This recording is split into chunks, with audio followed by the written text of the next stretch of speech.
Sly Cooper is a PlayStation legend who stands on the same level as Jack and Ratchet. His story is known by many, but today I want to talk about a villain within the first game, someone from the Fiendish Five, a character that many of us as children were very scared of, because personally, I hated that level. We're talking about Miss Ruby.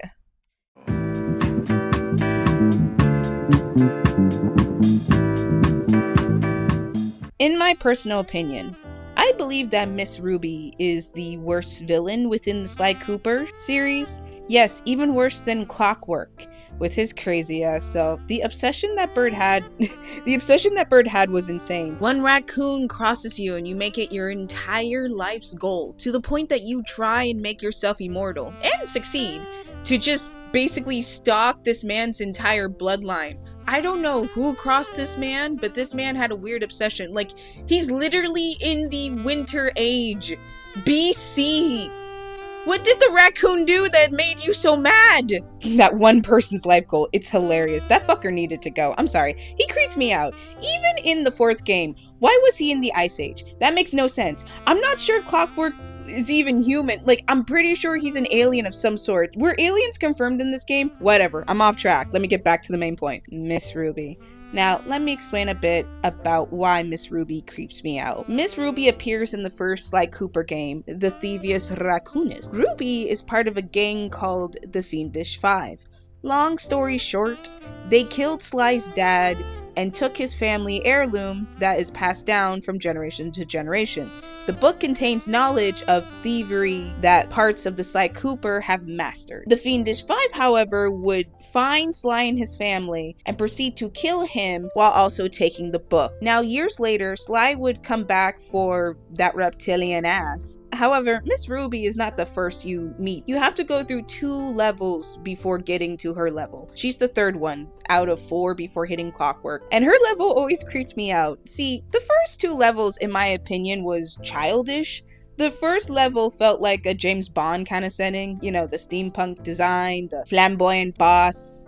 The only thing is, I hate unexpected guests! Listen, Raleigh, wipe up my family and steal what's mine? You better expect company. Harriet! And then you go to the second level, which is, in my opinion, more cartoonish. You're in the Wild West, you're fighting a dog whose legs are so tiny that he needs his hands to support him to walk. It's funny, it's cute. Plus the cutesy little gambling machines and all that stuff. It just feels like Looney Tunes Goonie cartoon, in my opinion. It's an enjoyable, fun level. But then we get to Miss Ruby's level, and all of that changes. The fun colors, the vibrant essence of the last 2 episodes are gone. You are thrown into this unfamiliar setting, one most children aren't familiar with. Like, monsters and ghosts lurk in every corner, waiting to take your soul. Unlike other levels where I felt like if Sly died, he died. Like, you know, restart or something. But here, the feeling is unsettling. The feeling that death really isn't the end here, but the beginning of something far worse. Which is why Sly Cooper needed to be on his toes in this level. I was on my toes on this level. This place creeped me out. What is that? What is that? What is it? I hated him the most. What is it?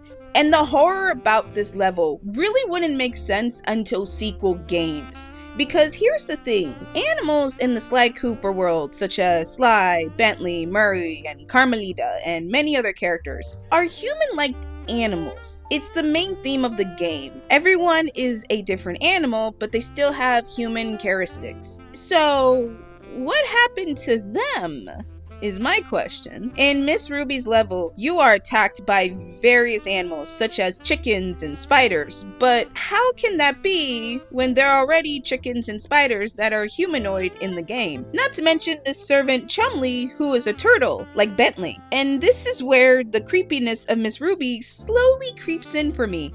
I believe that Miss Ruby does something worse than just end your life. No.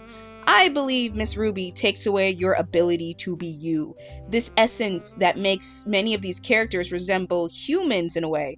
What if that essence was their soul? Miss Ruby is a powerful voodoo priestess who specializes in dark magic and necromancy, and we do see how she stores souls within candles. What if she takes the souls of the living, then turns their bodies into their original forms, animals, but worse, mindless animals that are forced to serve Ruby for eternity, whether you are turned into some weird grotesque creature, or your body is used as an explosive. And what's worse is that as a soul, you are stuck in a candle, forced to watch this woman control you from afar, watching some voodoo reptilian use your flesh as its own puppet for their own entertainment. Perhaps she sacrifices some of the souls to get that fucking slithering demon in the cage. Ugh. And that is why, to me, this woman is the worst villain of the Sly Cooper world, because while everybody does awful things, Miss Ruby goes to the next level and messes with your spirit, trapping you within a candle and possibly controlling you even then, forcing you to live in an eternity of wax, possibly in torture and misery. The fear of losing to her not only just your life, but your soul, your essence, forever trapped within the gates of her swampy prison, being held against your will until the day comes when someone sets you free by destroying your candle.